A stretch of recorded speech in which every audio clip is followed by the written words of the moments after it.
जैसे ही दिवाली की छुट्टियों की शुरुआत होती है, गुजराती लोग शुरू कर देते हैं अपनी जर्नी गोवा और केरल की तरफ।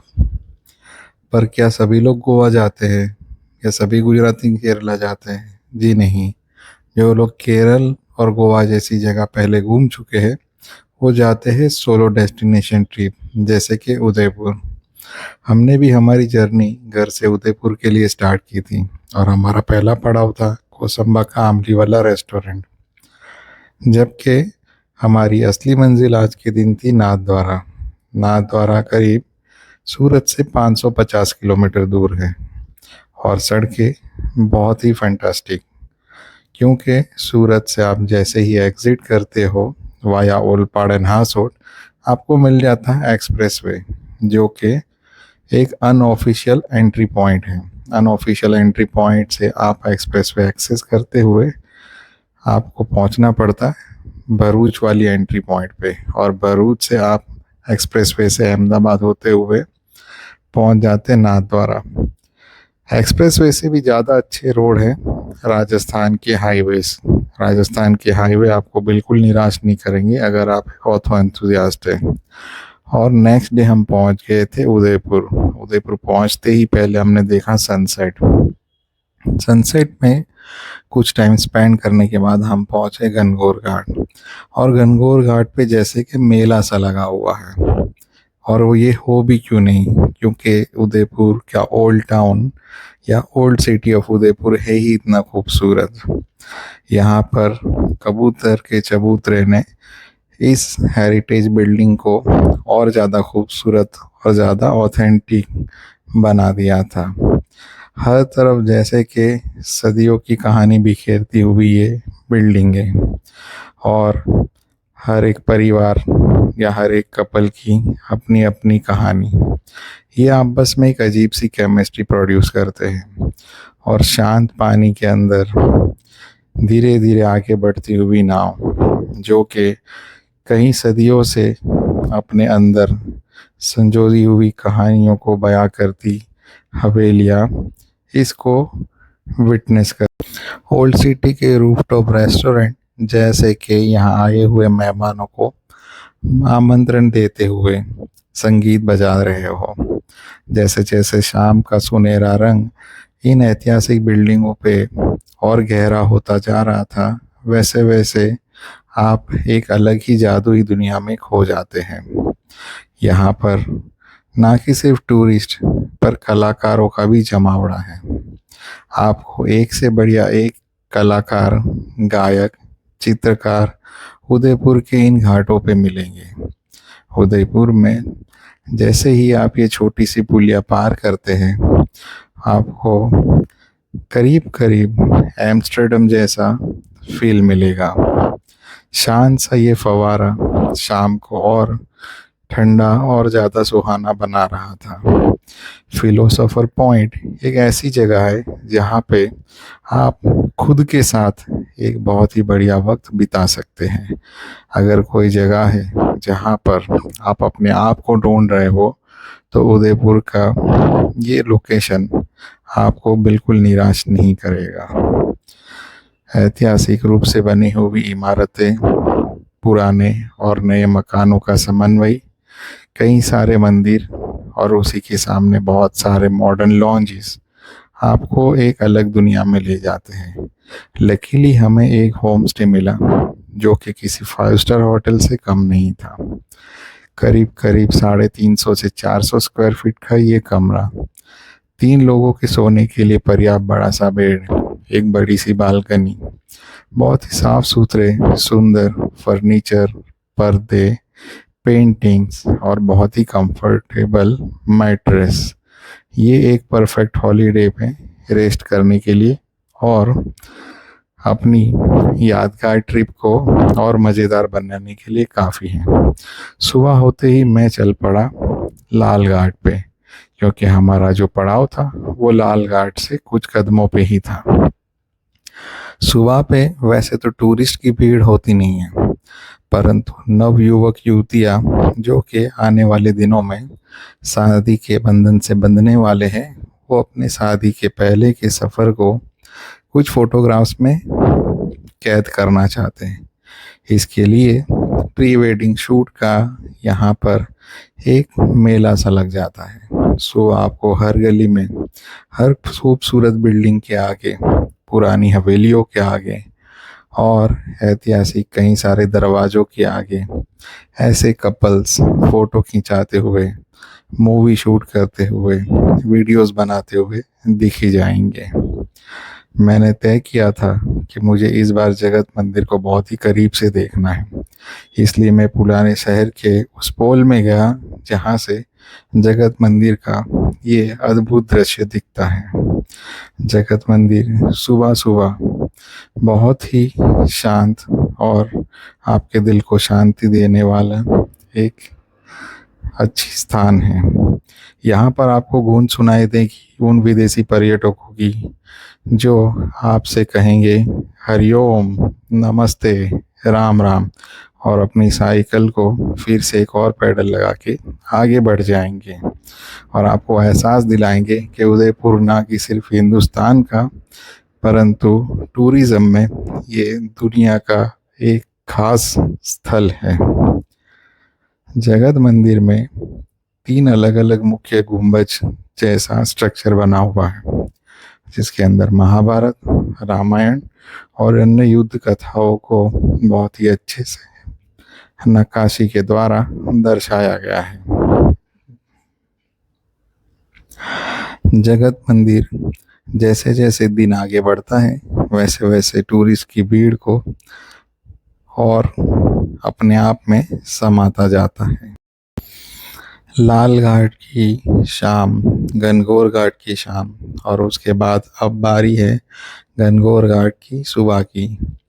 Pre wedding shooters, professional photographers अपने हथियारों को, मतलब कि बड़े बड़े फुल फ्रेम और काफ़ी महंगे महंगे लेंसेस और गिम्बल के साथ उदयपुर के एक एक कोने को निचोड़ के अपने कैमरे में कैद कर रहे हैं।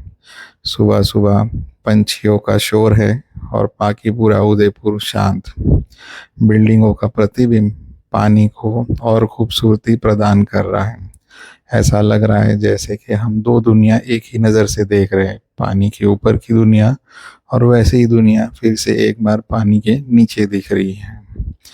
चाहे यहाँ पर 5 स्टार होटल में रुके हो आप या कोई छोटे से होम स्टे में, परंतु जब आप उदयपुर की सड़कों से गुजरते हैं तब आप इस बात का एहसास करते हैं कि यहाँ पर कभी ना कभी कोई ऐसे राजे रजवाड़े रह गए हैं जिन्होंने ऐसी बिल्डिंगें बनाई हैं जो अकल्पनीय रूप से खूबसूरत हैं। इसके बाद एक मॉर्निंग वॉक शहर के व्यंजनों का लुत्फ़ उठाने के लिए अलग अलग हवेलियों से घिरी हुई पतली पतली सड़कें, जिनको हम गलियां भी कह सकते हैं, वहाँ से गुजरते हुए हर दीवार पे किसी कलाकार ने अपनी कला का प्रदर्शन किया हुआ है चित्रों के रूप में। उसको निहारते हुए बहुत सारे फूड जॉइंट्स में से कुछ में सुबह सुबह की चाय की चुस्की, कहीं पे कॉफ़ी और कहीं कहीं पे बेहतरीन नज़ारे। इससे बेहतर मॉर्निंग वॉक नहीं हो सकती है किसी शहर के अंदर। ये आपको बिल्कुल भी निराश नहीं करेगा। उदयपुर है ही ऐसा। आप चाहे तो यहाँ पर पैदल घूमें, आप चाहे तो यहाँ पर आसानी से स्कूटी ले सकते हैं। हाँ, पर आप आसानी से यहाँ पे कार नहीं चला सकते हैं। कार आपको शहर के कुछ इलाकों के बाहर ही खड़ी करनी पड़ेगी और आप कुछ भी ऑर्डर करने से पहले वहाँ की प्राइस को जान लें, क्योंकि हो सकता है आप किसी टूरिस्ट कैंप का हिस्सा बन सकते हैं। उदयपुर में सबसे ज़्यादा घूमने जाने वाला स्थल वो है सिटी पैलेस। कई कई सदियों की कहानी, कई परिवारों की कहानी, कई सारे युद्धों की कहानी, कई सारे शूरवीरों की कहानी, कहीं जीत कहीं पराजय, कई अपने अपने संघर्षों की कहानी इस किले के अलग अलग मंजिलों पे और अलग अलग महल, अलग अलग बाड़ियों में आपको जानने को मिलेंगे। क्योंकि हाल फिलहाल जो उदयपुर के युवराज हैं वो कैटरिंग और फूड इंडस्ट्री में दिलचस्पी रखते हैं, उन्होंने पैलेस के परिसर में बहुत ही अच्छा खाने पीने की व्यवस्था की हुई है। हालांकि रेगुलर रूप से जो कैफ़े है वो काफ़ी महंगा है, परंतु फेस्टिवल सीज़न में उन्होंने जो शामियाने लगा है वहाँ पे अफोर्डेबल प्राइस में आपको चिकन बिरयानी, पाव भाजी, कुछ स्लरी ड्रिंक्स, कुछ शुगरी ड्रिंक्स, कोल्ड ड्रिंक, पानी इत्यादि मिल जाएगा। पैलेस के अंदर म्यूज़ियम है, उसके अलावा एक पेड म्यूज़ियम भी है। मतलब कि आपको पहले 400 रुपये की एंट्री फीस के थ्रू आप पैलेस में एंट्री कर सकते हैं। उसके बाद अंदर जाएंगे तो आपको और ज़्यादा पुरानी चीज़ें देखने के लिए फिर से 50 रुपये की एक टिकट लेनी पड़ेगी। अगर आप पैलेस के अंदर नहीं जाना चाहते तो परिसर के लिए एंट्री फी शायद 50 रुपये ही है। एक अजीब बात और थी, इस पैलेस के अंदर एक से ज़्यादा शीश महल हैं और हर पैलेस का कलर और डिज़ाइन अपने अपने ज़माने के अनुरूप है। कहीं से बेहतरीन नज़ारे शहर के हैं, कहीं से तालाब के, कहीं से झील के नज़ारे हैं तो कहीं पे हवाई खिड़कियाँ हैं। जो मुझे सबसे ज़्यादा हैरान करने वाली चीज़ लगी वो ये थी कि इस पैलेस के पीछे की ओर जाने के लिए भी 50 रुपये की एंट्री फ़ी लगती है, जो कि एक्चुअल में रास्ता है बोट ट्रिप के लिए जाने का। बोट ट्रिप में तो आपको 600 रुपये पर पर्सन पर एडल्ट देने ही है, पर ये 50 रुपये आपको वहाँ तक पहुँचने का रास्ता, जिसको ये बताते हैं कि एस्टेट सेक्शन है। तो इस पैलेस के एस्टेट को पास करने के लिए भी आपको 50 रुपये देने पड़ेंगे।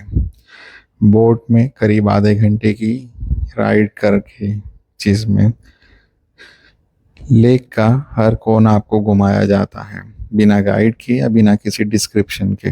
उसके बाद आपको जग मंदिर नाम के पैलेस के ही एक प्रॉपर्टी पे छोड़ दिया जाता है, जो कि एक छोटा सा आइलैंड है। वहाँ से आपको सिटी पैलेस के बैक साइड के नज़ारे दिखते हैं। उन नज़ारों को एंजॉय करते हुए और बोटिंग का लुत्फ़ उठाते हुए आप बहुत ही जल्दी से कैसे वक्त गुजर जाएगा इसका अंदाज़ा नहीं लगा सकते। इसके बाद जैसे ही जगत मंदिर पहुंचते हैं, जगत मंदिर के अंदर कॉस्टली खाना आपका इंतज़ार करता है। जग मंदिर आइलैंड के अंदर जनरली गार्डन जैसा ही लुक है। अभी जो स्क्रीन पे आप देख रहे हैं ये ताज फतेह प्रकाश होटल है, जो कि पैलेस की ही प्रॉपर्टी है। जब आप जग मंदिर पहुंच जाएंगे वहाँ पर आप अगर खाना या पानी अफोर्ड ना कर पाए तो बोट की जो वहाँ पर जेटी बनी हुई है वहाँ पर कम प्राइस के फूड का भी अरेंजमेंट किया गया है, जहाँ पे बहुत ही छोटी क्वांटिटी में आपको खाना मिल जाएगा। बोट राइड का जो ये हिस्सा है इसमें शहर के आप बिल्डिंगों को, इमारतों को लेक से देख सकते हैं। मतलब वो हिस्सा जहाँ पर खड़े होकर आप लेक देख रहे थे बट उस हिस्से को आप नहीं देख पा रहे थे, और बोट से दिखने पे आपको एक्चुअल में उदयपुर की असली खूबसूरती नज़र आती है। जब आप कई बार कई सारी हवेलियों के इतने करीब से गुजरते हैं कि मानो आपको लगेगा एक तैरती हुई दुनिया उदयपुर में बसी हुई है, या तो आपको लगेगा कि आप वेनिस में ही घूम रहे हैं। और उदयपुर को कहा भी जाता है Venice of east. Amrai restaurant के खाने की खुशबू तो वहाँ तक नहीं पहुँचती, पर आपकी नज़रें ज़रूर से अमराई घाट और अमराई रेस्टोरेंट तक पहुँच जाती हैं।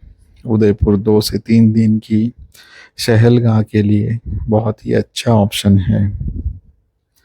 यहाँ पर हर उम्र के लोगों के लिए ये एक यादगार अनुभव प्रदान करता है। ताज का ये होटल बीचों बीच एक अलग ही खूबसूरती दर्शाता है। रॉयल फैमिली की एक रॉयल बोट है, जहाँ पर शायद गंगोर फेस्टिवल में एक्टिविटीज़ का प्लानिंग होता है। इंजन काफ़ी हाईली रिफाइंड इंजन्स की बोट चलने से आपको कोई ज़्यादा परेशानी नहीं होती, और तालाब घूमते घूमते ही आप पहुंच जाते हैं जग मंदिर आइलैंड, जगमंदिर आइलैंड भी काफ़ी खूबसूरत इमारत है, परंतु यहाँ पर करने को कोई ज़्यादा एक्टिविटी नहीं है। अगर आपका स्पा का सेशन यहाँ पे बुक है तो आपको मज़ा आएगा, नहीं तो आप यहाँ पर उसके लिए इंक्वायरी कर सकते हैं।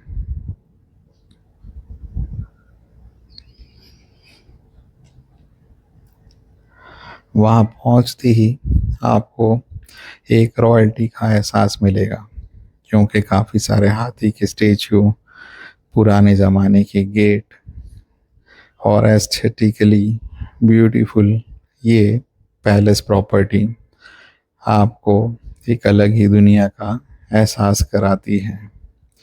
आज डेमोक्रेसी की वजह से एक आम आदमी इन रॉयल्टी को एक्सपीरियंस कर पा रहा है। वैसे तो हम जिस महीने में गए थे तब ज़्यादा ठंड नहीं होती, पर ज़्यादा गर्मी भी नहीं होती।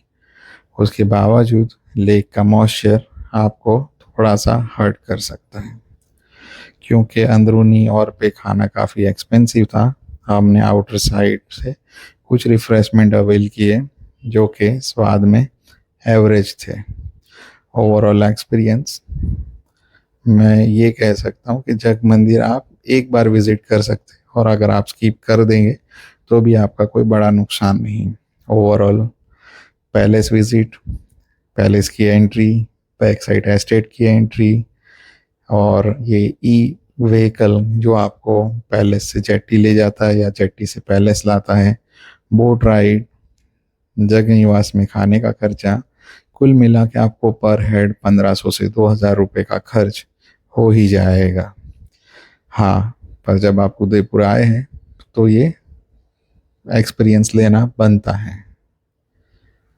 पैलेस आगे से जितना खूबसूरत है उतना ही या उससे कहीं ज़्यादा खूबसूरत पीछे की ओर है। और देखते ही देखते हम फिर से पैलेस में प्रवेश कर गए। जब आप बोट छोड़ के आते हैं तो आपको पैलेस से बाहर निकलने के दो ऑप्शन दिए जाते हैं, चांद पोल और आपका वो एग्जैक्ट वही लोकेशन जहाँ पर आप पैलेस में एस्टेट सेक्शन में एंट्री किए थे, मतलब कि फतेह प्रकाश होटल के पास। खाने पीने की अच्छी सुविधा ने इस ट्रिप को थोड़ा और कंफर्टेबल बना दिया। अदरवाइज पैलेस में वॉक करते करते ज़्यादा तो थक जाते हैं और इमरजेंसी एग्जिट से बाहर आ जाते हैं, और भीड़ को देखते हुए हमने भी यही किया। 90% पैलेस घूमने के बाद लास्ट 10% पोर्शन हमने छोड़ दिया। ओवरऑल उदयपुर बहुत ही यादगार लोकेशन रहा हमारे लिए। यहाँ पर हमने यहाँ के कई सारे फेमस रेस्टोरेंट, रूफटॉप लॉन्जिस का आनंद लिया। यहाँ का खाना हमेशा हमारे मेमोरीज में लॉक्ड इन रहेगा। खम्मागणी रेस्टोरेंट का लाल मांस और एक्सलेंट टेस्ट वाला बटर चिकन हमेशा ही याद रहेगा। उदयपुर हो सके तो आप दिवाली ब्रेक को अवॉइड करके बाकी टाइम में जाए, आपके लिए